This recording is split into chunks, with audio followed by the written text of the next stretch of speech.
Hello, my amazing students. I hope that you had a great long weekend. I hope that you are starting to kind of settle into your fall schedules and kind of getting a handle on everything that's kind of coming at you. I'm sure it's a lot. As a professor, I know that I'm still kind of trying to get in a rhythm and trying to figure it all out. So, solidarity. Today, buckle up. We are going to hop into chapter 2, which is the biological perspective. Um, this chapter has so much information. I just want to say from the get go that there's no way that I can do this chapter justice in a short video. Honestly, to go in depth would take days. So I am going to do the best that I can. I have taken quite a few notes. You'll see me kind of looking off to the side to look at those because, again, it is just a lot of information. This part of psychology is certainly not my specialty. Yes,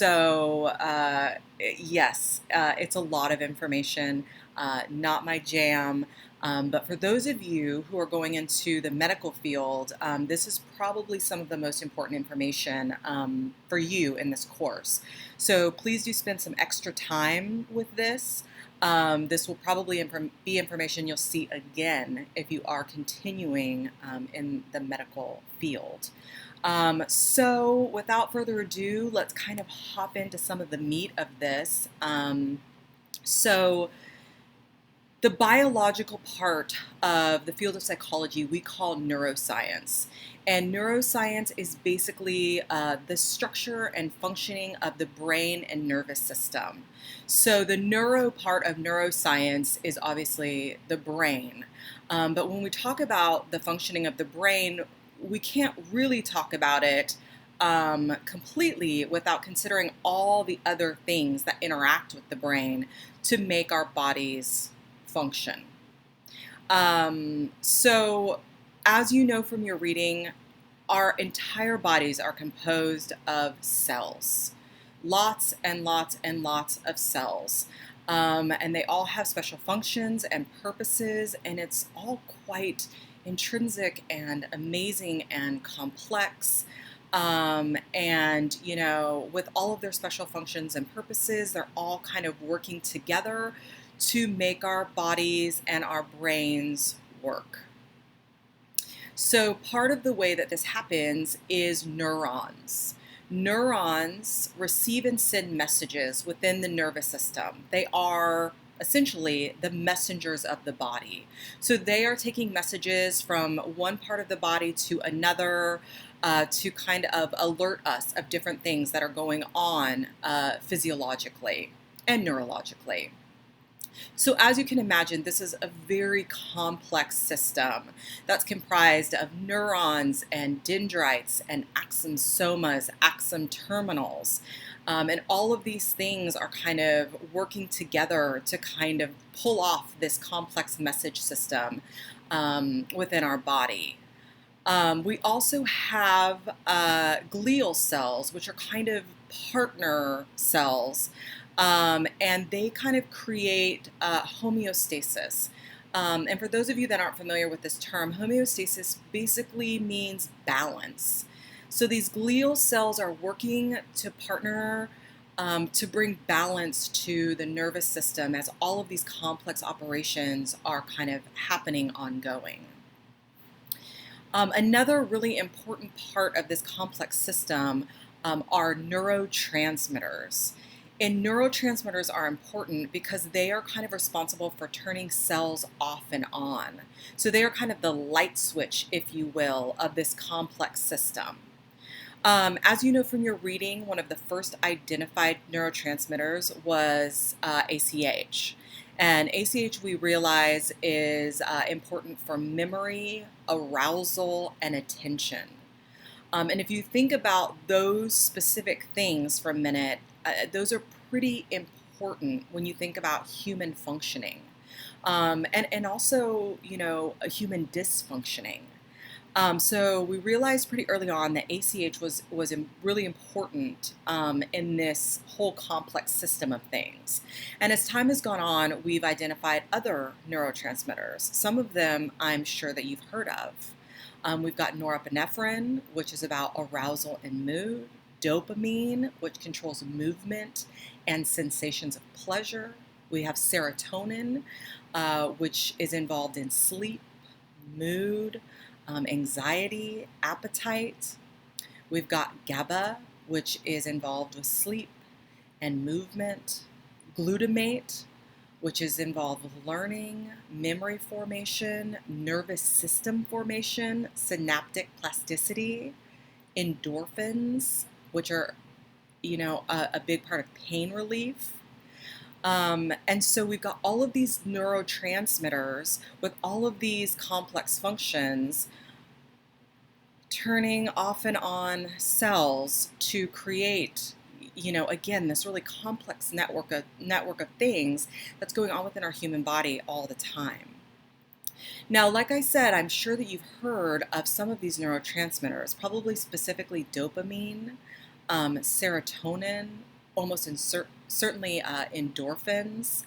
And the reason why some of us have heard maybe a little bit more about these versus others is that neurotransmitters have been a big target of psychotropic medication as we're trying to alleviate issues with anxiety, memory, pain, sleep.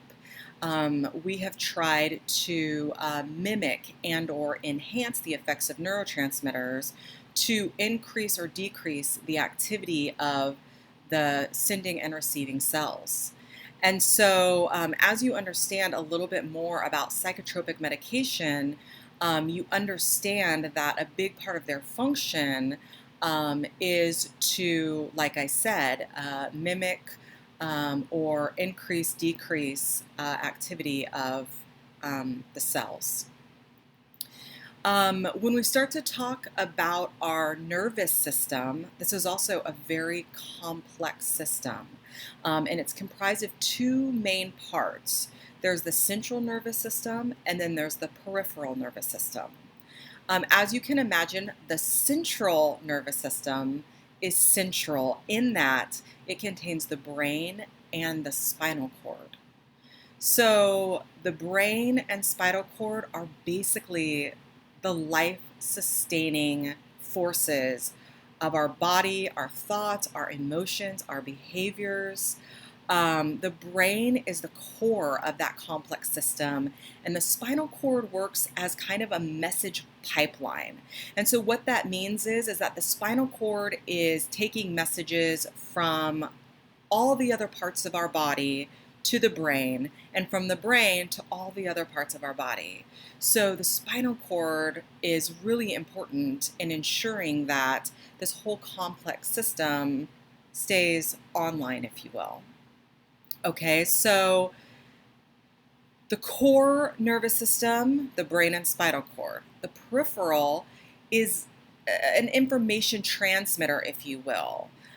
All the nerves and all the neurons in this complex system that are not contained in the brain and spinal cord are part of this information transmission.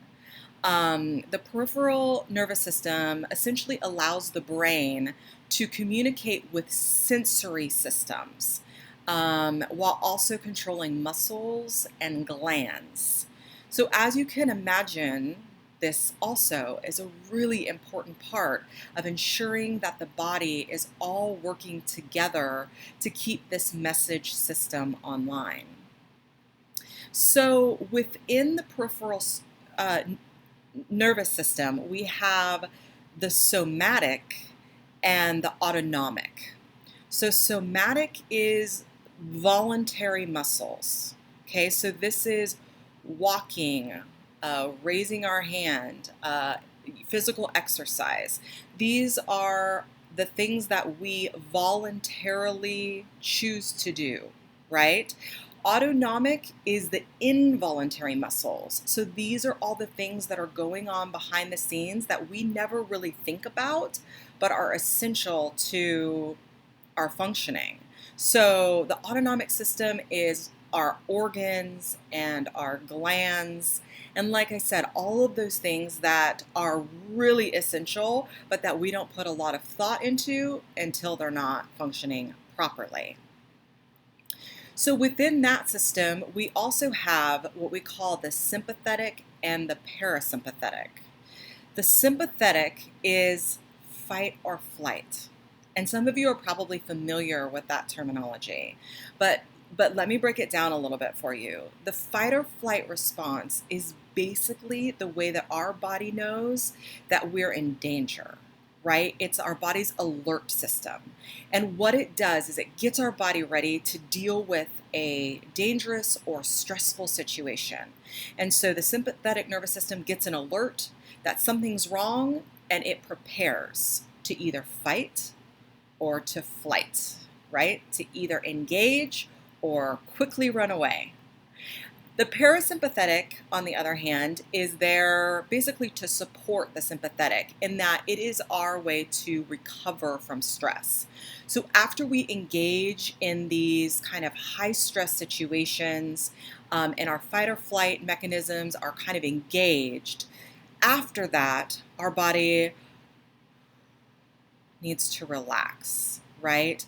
And the parasympathetic helps us recover from stress and returns our body to its normal state, okay? So now let's take a minute and transition to talking about glands, right? Super exciting stuff here, people. But glands are so important. Some of you who have done work in the medical field maybe already know this, and it kind of duh.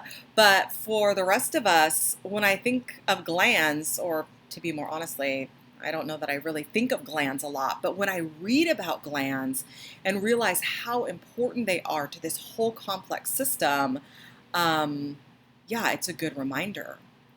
So, glands.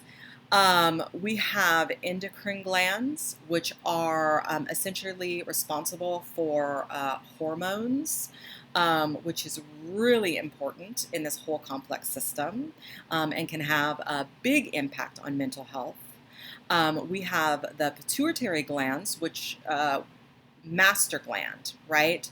Pituitary gland controls all the other endocrine glands. So we have the endocrine gland, and then we have the pituitary gland, which controls all the other endocrine glands. So I hope that that's clear. So other endocrine glands, we've got the pineal gland. The pineal gland is really important because it regulates our biological rhythms. And so what that is really about is the sleep and wake cycle. So it kind of ensures that our body is in a sustainable rhythm, that we're sleeping when we should, that we're waking when we should.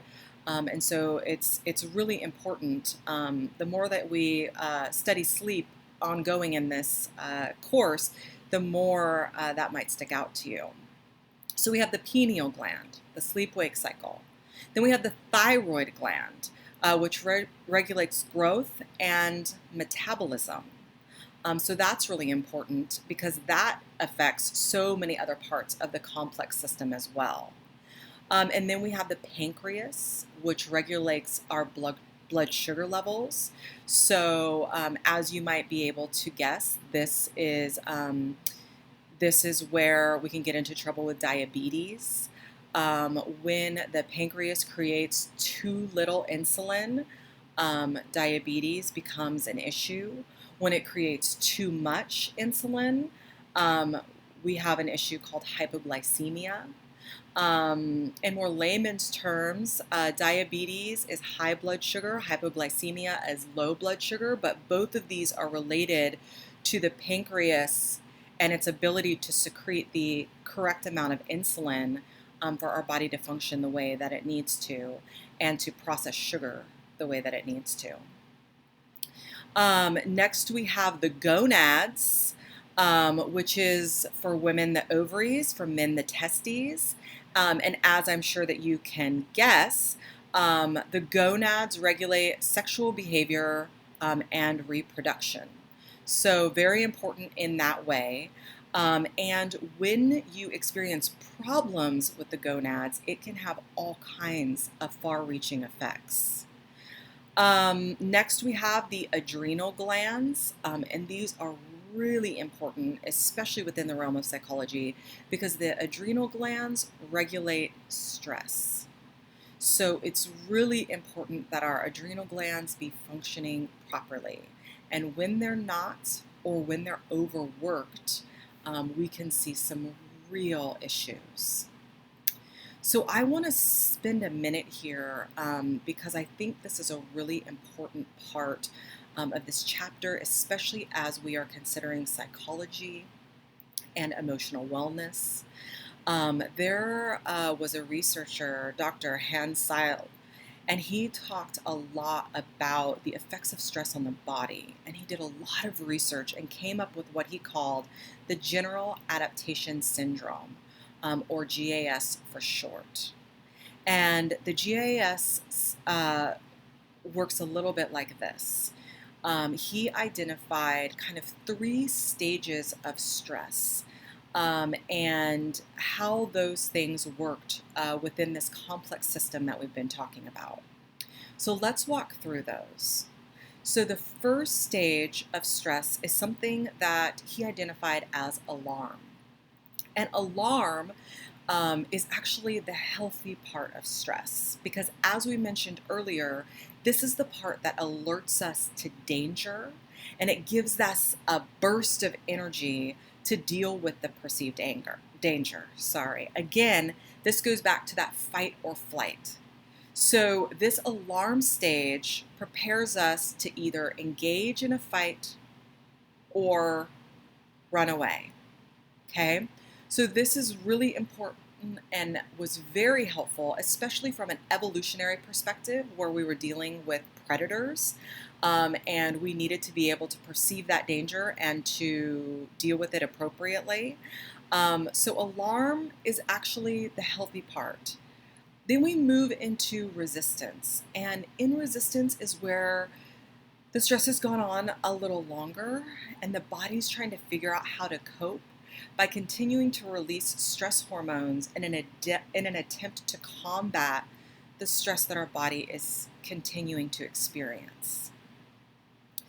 When this goes on for too long, the body moves into something that Seil identified as exhaustion. And as the name implies, this is where our body's stress hormones are depleted, and the stress has led to a breakdown of our body and these complex systems. This is also where stress can lead to disease. High blood pressure, peptic ulcers, but also all kinds of other physiological and psychological issues. So the chapter talks about something called allostatic overload. And allostatic overload is when stress has just done a number on our brain and our body. The stress has gone on for too long. The stress has been too high, and subsequently, we will find a decrease in our body's optimal functioning. And as mentioned, oftentimes disease, oftentimes the body will respond as to an infection. Stress is really harmful to our bodies long term. And I think that's really important for us to remember. And so I'm going to take a minute here and just ask you to think about how you're managing your own stress. How are you ensuring that stress does not get to the exhaustion phase where your body starts to respond poorly and starts to break down? What are you doing to combat that? I'd like you to think about it. On this video comment section, I'd like you to maybe focus on that. What are you doing? Or maybe what are you not doing, but what do you need to do to ensure that you're taking care of yourself? In the field, we call this self-care. And I find that it's pretty essential to ensuring that we are healthy and that all of these complex systems that are working within our body are doing so as effectively as possible. So take a couple minutes to think about that. And now let's transition to kind of the star of the show, the brain. Again, there is so much information to cover here, and I'm going to go through it pretty quickly. Please spend some more time with it in preparation for your quizzes and exams and assignments. Obviously, the brain is, the main player for this entire psychology show, if you will. So, as we know from our reading, the brain is broken up into three main parts. We have the forebrain, which houses the cortex and limbic system. We have the midbrain, which controls most of our sensory and motor functioning. And we have the hindbrain, which houses the medulla and the cerebellum. The medulla controls the most important part of the brain.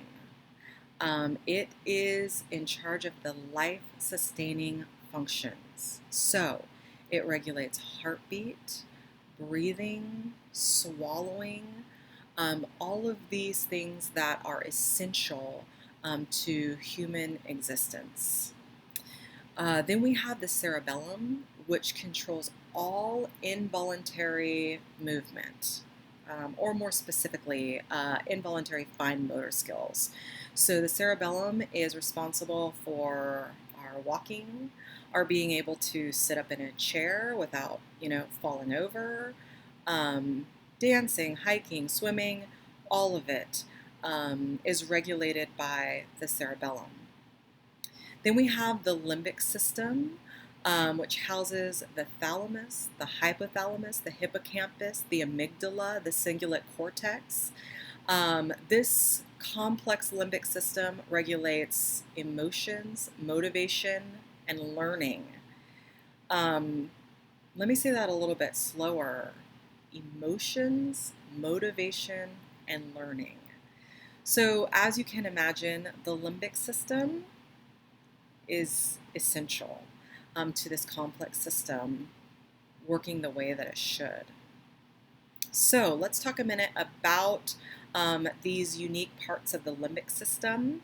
The thalamus, which processes all incoming information before sending it on. This is mostly about sensory information. This is hearing and sight and touch and taste. That's all being processed through the thalamus. Interesting to note, though, this does not include smell for some reason. Just one of the many mysteries of the human brain. Smell actually goes directly to our olfactory bulbs instead of processing through the thalamus. So just an interesting psychology tidbit to use at your next social gathering. But it is really interesting also because it impacts the way that we store our olfactory memories. And we're going to talk more about that later in the course. But that is it's just fascinating. At least it's fascinating to me. So then we have the hypothalamus. Also super important, it regulates our body temperature, thirst, hunger, sleeping, waking, sex, emotions, all incredibly important to our human functioning. We have the hippocampus, which is instrumental in forming long-term memories. So when there's damage to the hippocampus, a lot of times we will see people losing their long-term memory storage. So also really important. And we have the amygdala, which helps ensure that we respond quickly to danger. So this goes back to some of the other things that we've talked about. And just a reminder of how, all of this is working together. And so the book talks about a really interesting syndrome called the Kluver-Bucy syndrome. And the Kluver-Bucy syndrome basically is talks about when there's damage to the amygdala. And there's some research that damage to the amygdala seems to remove fear responses, which sounds kind of cool, to be fearless, but really can be quite scary in actual practice, because it also doesn't alert us when we are in actual dangerous situations, and so it can make us incredibly vulnerable. Then we have the cingulate cortex, which helps process emotional, cognitive, autonomic information. This is where we get help with regulating our attention, word recognition, our working memory. And then we have the cortex. And the cortex is the main outer covering of the brain. So that is an incredibly important part of ensuring, again, that this whole complex system is working the way that it's intended to.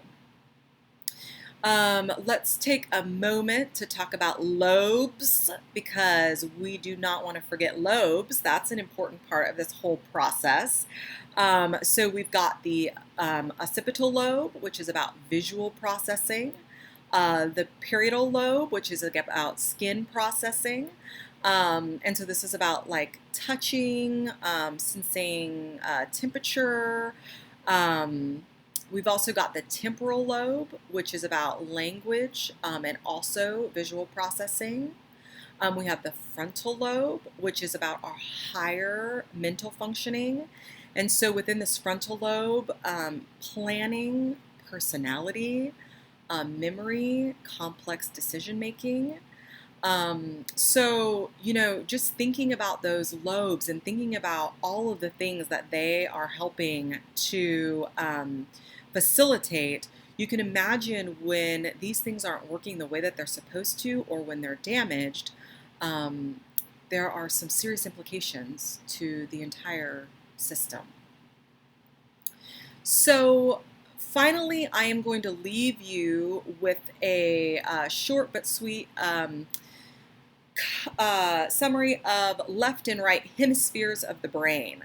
A lot of people are very fascinated by this. There's a lot of talk, especially within pop psychology, about whether you're left-brained or right-brained, and the truth is that we both have left and right functioning happening. Certainly, one might be more dominant than the other.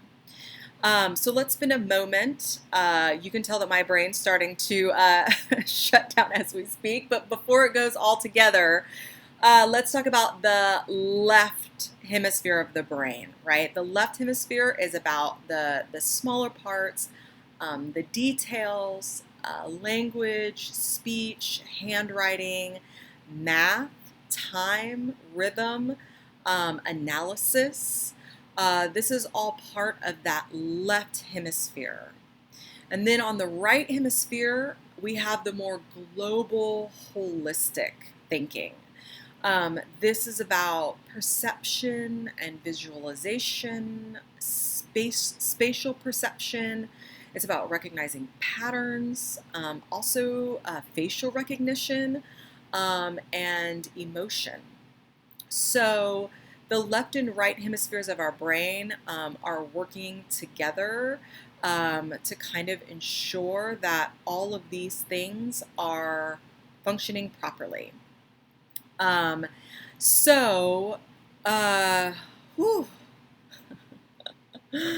am tired just from talking through all of that, and that is certainly only just scratching the surface of what this chapter had to offer. I hope that this overview is helpful. I'm sorry that we couldn't go into more depth. There are lots of things that we probably could have done in person that are hard to facilitate in a video, but again, I hope that this is helpful. Certainly, I thank you for hanging in there with me. As I mentioned at the beginning, this is not my specialty, but I do certainly understand that having intimate information about the nervous system and the brain and the way that this all works together is incredibly important. As I was talking through all of these things, you probably heard me say emotion a number of times.